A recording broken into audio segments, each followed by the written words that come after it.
Welcome to Doing the Most, the series where we talk about the misadventures of entrepreneurship. I'm your host, Georgie, execution strategist and serial entrepreneur. This series is here to get real about what entrepreneurial life truly looks like. We are driven, persistent, hardworking, ambitious. We are human, and these are our stories. Please note, all Season 1 episodes were previously recorded for our video series.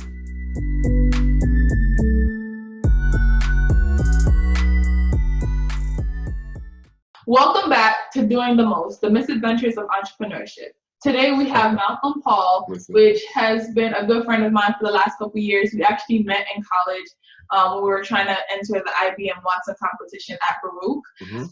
Malcolm has been participating in a lot of different programs that I've had, such as Illicit Minds, Site Collective, and other small projects. Right now he's working as a project manager on their Ninjas in the Machine, and I'll let Malcolm tell you a little bit more about what he does. And I think he's going to correct me. Go right ahead. As a project manager, I think a lot of people would take issue with that. I am not a project manager. Okay. What would you call it? Not even being pedantic. Just like my skill set is geared more towards concepting and understanding how to build products rather than managing the product process. And so would you that's say kind of like product manager then? Yeah, product manager. Product not a manager. project Guys, manager. I'm so sorry. He's a product manager. Yeah. So I focus mainly on like understanding the needs of the client, understanding the needs of the product, and working with the client on their vision for what they want to bring to market. That's very tricky because a lot of clients have a great idea of what they want to do, but they have no idea how to bring it, visualize it or make it quote unquote real. For me, some clients are very, very, very specific about what they want, and then it's just a matter of you using your skills to facilitate that. That has been something that I've had to learn from client to client. But it's a fun experience, and I've been doing this for a few years, and I've been in technology for most of my adult life, all of my adult life. And I've been focusing on like just getting out there and literally swimming in the ocean and trying to figure out how to become a Michael Phelps. Nice. Congrats. And it's really good that you're kind of focusing on how to bring the idea to life, because so many people just focus on having the ideas and come up with more ideas, but not really how do I bring this idea to fruition, or how do I make it into a real product or service. So that's pretty awesome. Yes. Can you tell us a little bit more about Ninjas in the Machine? Because I know that's your current project. What has it been like working on that project and just like securing clients? Like, what has that adventure been like? It's been a real learning curve. This year has been a super learning curve for me. In the past 2 years, I worked with another company, Brooklyn, as their product manager. And I really kind of focused on just doing a pure Ninjas NITM's work in the past year. I did NITM work before. I worked with smaller startups. I worked with smaller companies. I worked on independent projects over time. And but this year is just purely focusing on NITM and NITM's work, and it's been a real learning experience. Some people are born with the skills to be business people. Definitely. Some people have to be refined continuously by the circumstances. So it's been trying, but it's been a real learning experience, and I would not give it up for just the security of a monthly paycheck. But I would love to have the security of a monthly paycheck eventually. So we're working towards there. Getting clients has not been difficult for me. What has been particularly difficult, is my is understanding where I lack certain skills, and understanding that if I do decide to get on a project, I need to make sure that I bring the right set of skills on, because you're probably aware of this. We try to do everything ourselves. Definitely. And that becomes a problem. You drop the ball here, you drop the ball there, you didn't pay attention here, didn't pay attention there. And my mind works so randomly in terms of taking information and disparate pieces of information and linking them together. It's hard to concentrate and become, that's why I said I'm not a project manager, because a project manager is very specific and very on point. I'm very product focused. I'm thinking about how is your user going to interact with this? How does this make sense technology wise and this kind of stuff? And it's been a very, very tricky year, but I feel like, you know, I would not get this learning experience just working for another company, you know? And at the same time, there's a balance of learning versus managing your reputation, which is the very tricky part about being independent and running your own show.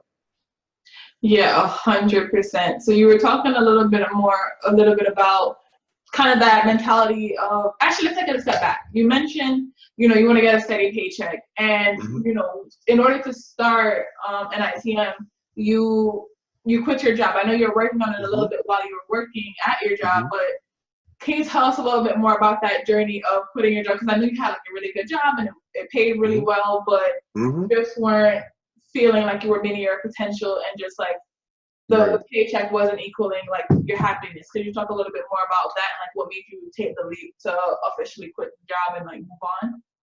Absolutely. I worked at a small technology company, a telecommunications company, for close to 10 years. My responsibilities there was managing customer service and implementing tools for the team, basically managing the team of about 15 people to make sure that they're, you know, on schedule, on point, doing the work they're supposed to do, training them and handling various, what's that word? Very, like tasks?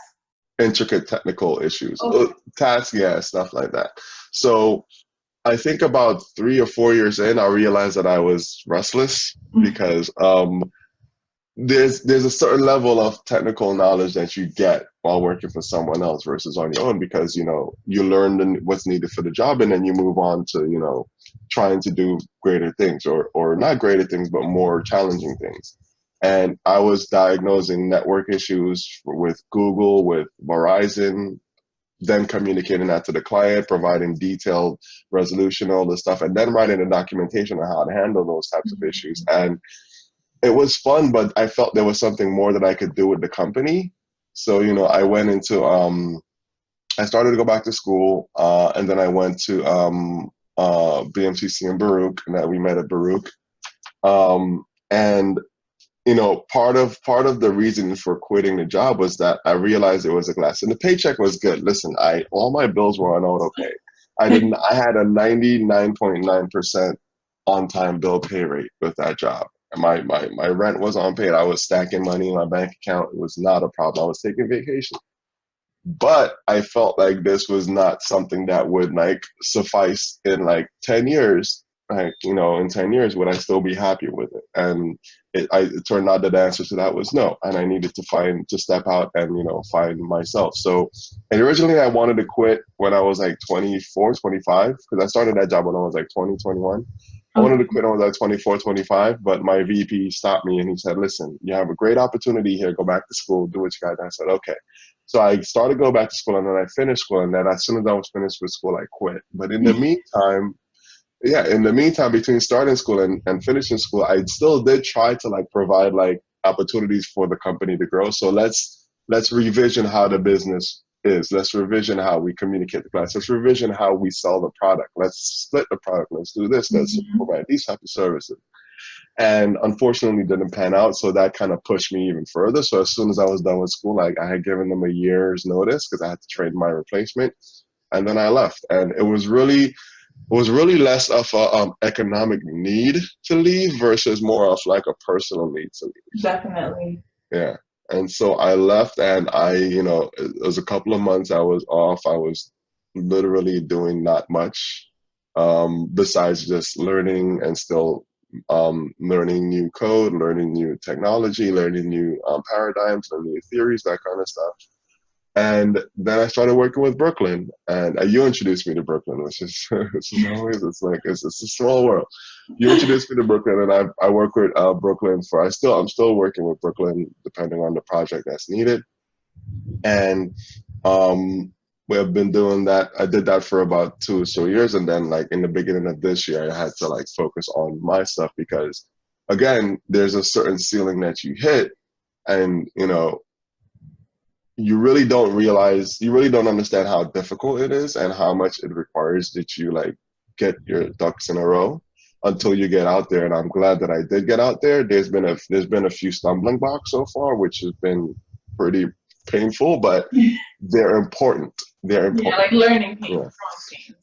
Very, very important. Yeah, learning things on the fly, and you have to like the most important thing that I'm glad that I have is that I am learning to very much humble myself. So it's like, the customer's not always right. No, it's not. If you're doing service with someone, they're most likely right about what they want. So you need to make sure to curb your ego and listen. And it's a continuous learning process, but I'm, taking all that in, because when the consequences hit, it's not your employer that gets it's you. You're the one that, yeah.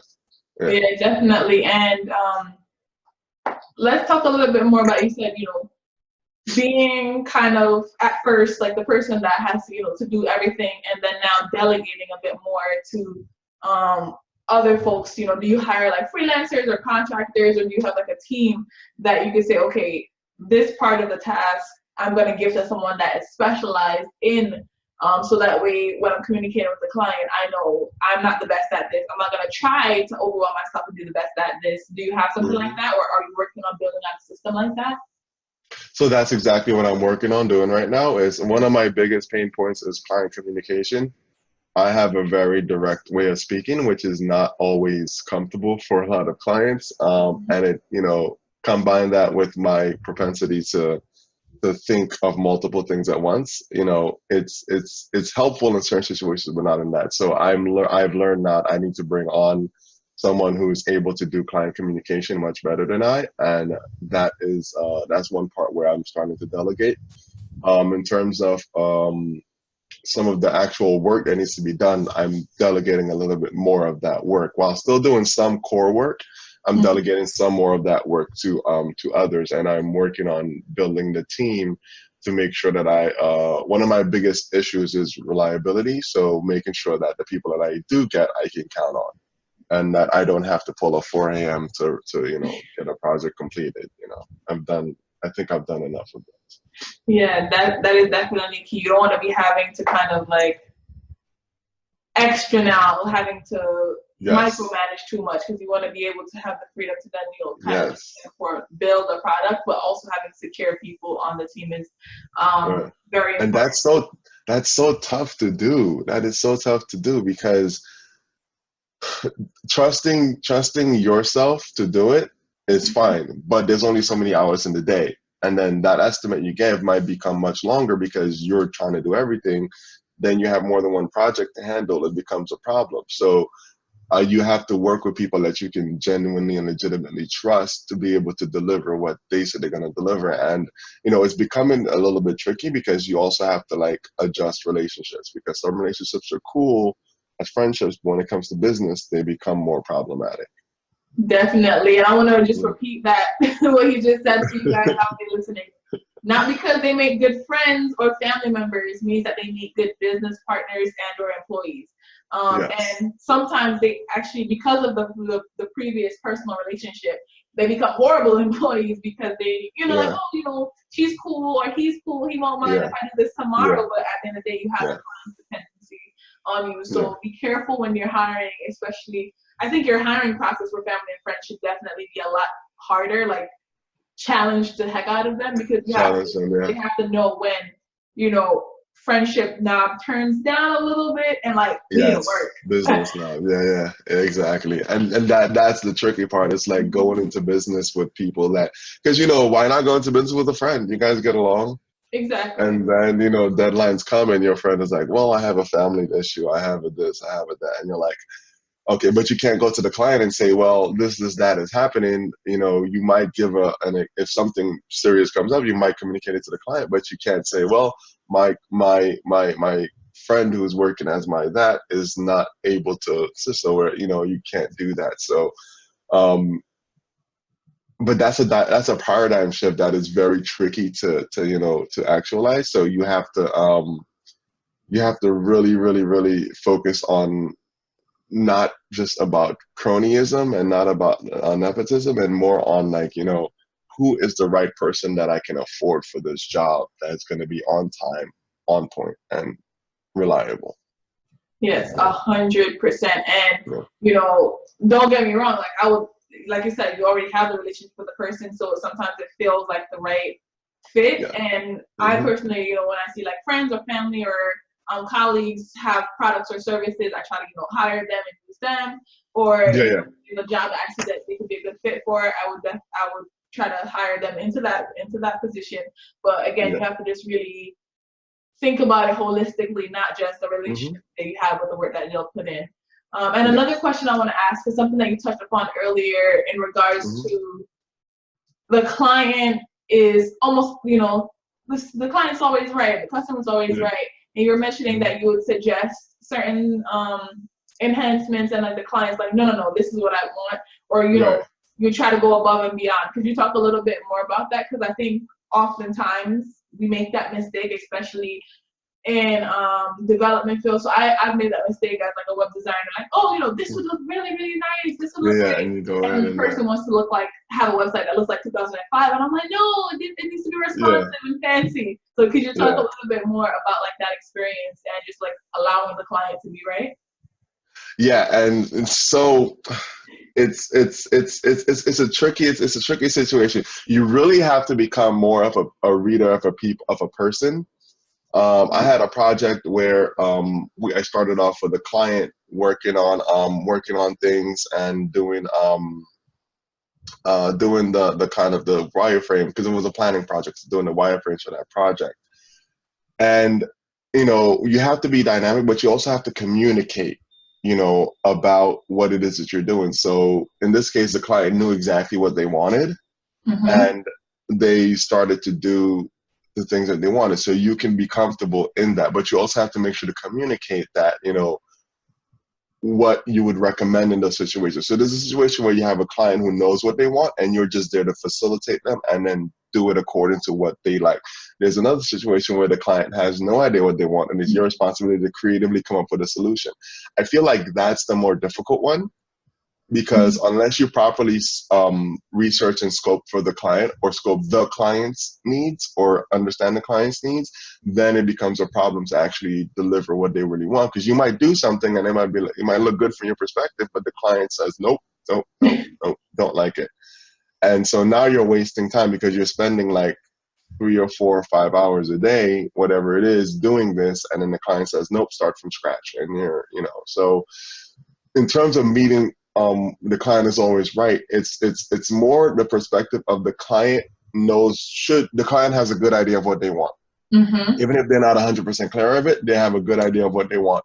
And it's your responsibility to understand that need and understand how to approach it, and, you know, take the steps to, you know, give them options without doing the full amount of stuff until they've solidified on like a direction to go. Yeah, 100%. And also asking the right questions so that you can clarify who they are. So you mentioned if they know what they want, they just need you to execute it, or they have an idea, it's up here, but they can't articulate it. So figuring out who are they, and then asking the right questions to make sure that it's all like, okay, this is who you are, and like for folks that can't articulate it, knowing how to, okay, you don't really know how to say it in that way, but you kind of said it in this other way when we were discussing it. And documenting that stuff, because people will have you working 10 to 20. Oh my goodness, that has been like a real, like, that's one of the big lessons, is making sure to document, and once you have a meeting, to follow up on the meeting with the documentation, because I've run into a couple of situations where it was communicated one way in the meeting but understood differently, and then the problem becomes is that if you understand it differently, then when you do it the way you understand it, it becomes, you know, the situation become where you're considered a liar, because the client believes it's supposed to be done one way, and you believe it's supposed to be done another way, and that is like the managing expectations. So I'm learning the very difficult way of making sure to document and be on point. Document during the meeting, follow up and confirm, and then implement. Definitely. And I want to talk a little bit about you were mentioning in the past you've had to give refunds because of that Yes. miscommunication. Yes. So Yes. could you talk a little bit more about that experience, and was it was the refund the best way to like mediate? Could you have done something else? So just talk about that experience.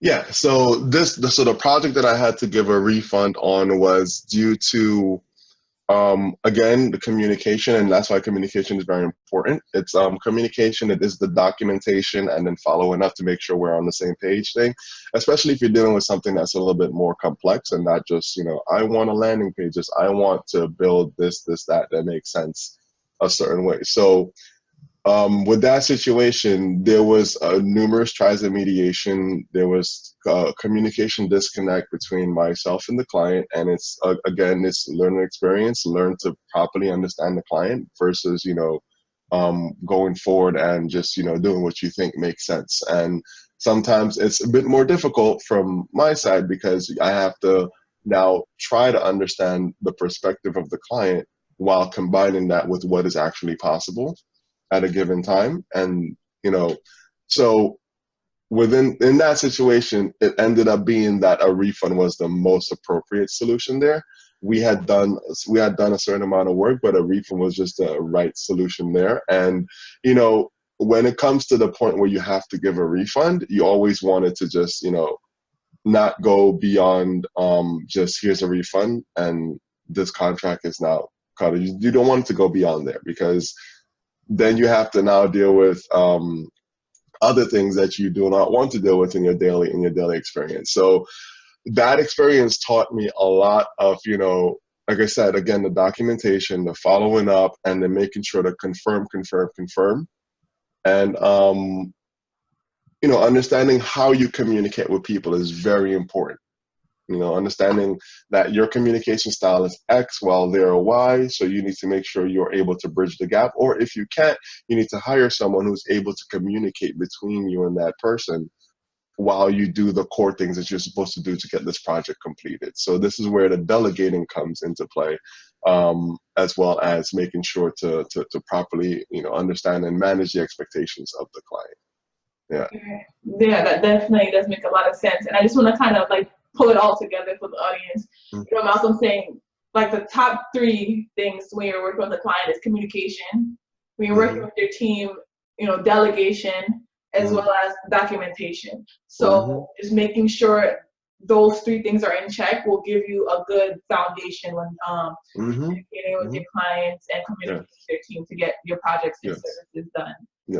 Yeah, and definitely following up and confirming, because what you want to do is, although there's a grander scope of the project, there's always those little things in the project. Oh, you can do this, you can do that, and you might agree to it in the conversation, but if you don't follow up and confirm that this will be done then the client expects something different. Even if you're delivering the full product, they expect something different because you agreed to it. And it's your responsibility as the person who is providing the service to make sure that if you're going to do something, they understand how and when it's going to be done, and then you actually follow up and do that. Yeah, 100%. I want to shift gears a little bit and talk about the other project that you've helped me with, which is Site Collective, which, if you guys don't know, that stands for Caribbeans in Tech and Entrepreneurship.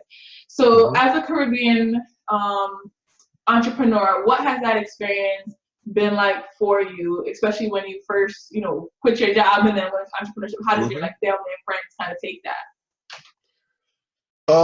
I think I lived in a bubble for a while. I lived in a bubble where it was only my decision that counted. So I didn't necessarily care about outside opinions. This is what I wanted to do, and this is what I was gonna do.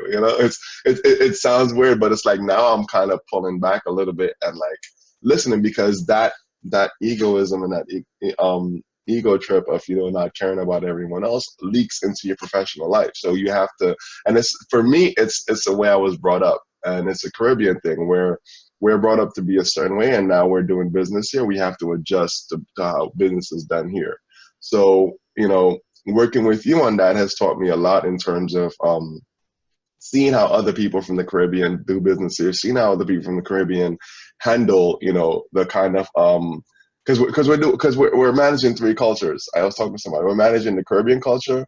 That's where we're from. We're managing the American culture, and then we're managing a combination of those two cultures, right? So we constantly have to switch between contexts. We have to switch. We have to drop the old ways that are okay in the Caribbean or okay for our family, but are not okay for American culture. So it's always an adjusting and an understanding process. And but it's been a real thing. You learn, you learn that some things are good, some things are not bad, some things are helpful, some things are not helpful. But it's been a real positive experience in terms of seeing other professionals from the Caribbean hearing similar or dissimilar experiences and seeing how they handle and how they excel in what they do.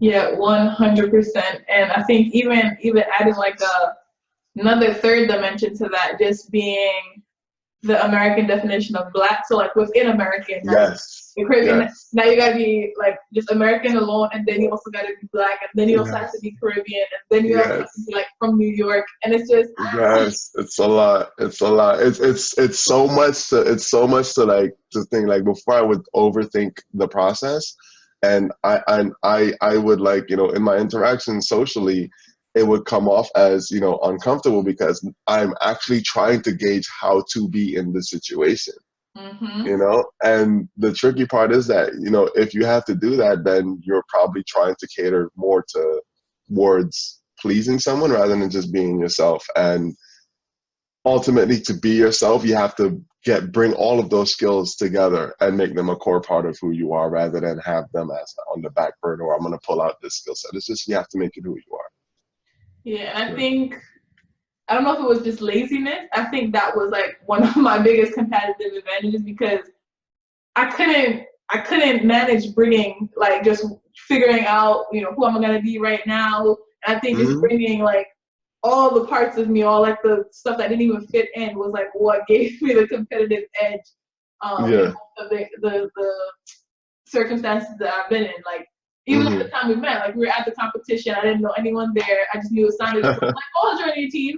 But, yeah, that's exactly how it happened. I was like, oh, okay, cool. Let's do it. That's exactly how it happened. And the thing about it is that from the Caribbean culture, we try not to put ourselves in uncomfortable situations. Yeah, we're like taught. And we're taught not to. We're taught to go a certain way, but like you have to. And you took the step to put yourself in an uncomfortable situation. I put myself myself in a situation to be uncomfortable, and I'm continuously. It's like I'm continuously putting myself in uncomfortable situations, but like I'm trying to learn as much as I can out of those situations, so as not to repeat those mistakes and to do them well. But the thing about that we probably don't do enough is to see where we actually do excel. Right. And that's more of like a more a personal thing and an entrepreneurial thing, is that we always put ourselves down. We're not good enough. We're not that, we're not blah, blah. We always do that before we, and so I've been learning to appreciate the small wins, because then when you appreciate the small wins, it reinforces those good behaviors, and it allows you to see when those bad behaviors come in, that you know how to now dig in and figure out that, why was this bad? Okay, this is why it was bad. I will try my best to either learn and adjust to it, or find someone who can do this part better than I do. 100%. And I was on social media the other day, and someone was doing like a little Instagram live, and she was saying, before, when she sets her goals, like make a list of goals or things that she wants to accomplish, before she even starts trying to set up process to accomplish them, she thinks back to when in her life was she, closing all the deals or doing a really good job, and then writing down next to the goals, what like stage was that, what kind of environment was she in, what did her like social life, work life balance look like, just figuring out the atmosphere that allowed her to excel, and then kind of trying to replicate that, because why reinvent the wheel or just try to go against the grain? Just go back to when you did it well. To what you did well, right? Exactly. That is so true. That is so true. And that's part of the it's part of the journey, you know. It's you have like super high days and super low days, but it's like you gotta try to not necessarily find the middle, but be able to cope, because that high is super stressful as well. It's just stressful in a different way. That low is stressful in a different way. It's just being able to manage that and using the right tools for yourself, meditation, pausing the day, actually taking a day to rest, and those kind of things. It's things that you have to put into play. 100%. And to start wrapping up this conversation, what I want to ask is like my normal final question is, Mhm. if you could give any advice to a dreamer out there, someone that's trying to get their stuff going, or someone that's already started but is kind of a little stuck, what is like one piece of tangible advice would you give them so that they could push forward and start getting stuff done? Do something that makes you uncomfortable. If it makes you uncomfortable, do it. If that means asking for help, if it means paying for something, if it means writing down, or if it means checking your bank book, seeing where your finances are, if it means just do something that makes you uncomfortable. And once you do that, you'll begin to realize that, oh, wasn't that bad. It Definitely. wasn't that bad. Like I think I can do this again. And then you do it again and you learn, at the same time, it's, you still have to manage, like if you're trying to be an entrepreneur, you're trying to go solo or contractor, consultant, whatever, it's reputation management.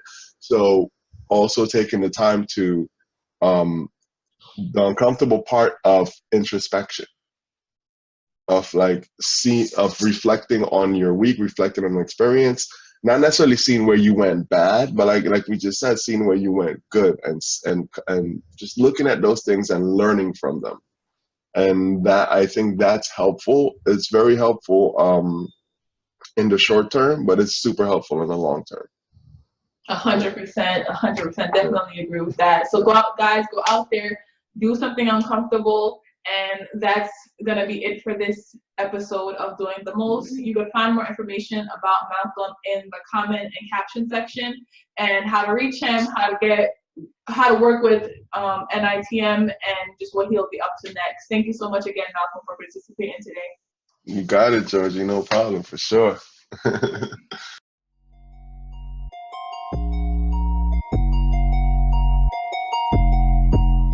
Thank you for tuning in to this week's episode of Doing the Most. Catch us here next week, same time, same place. If you can't wait, head on over to doingthemost.xyz to stay connected. Until next time, keep on doing.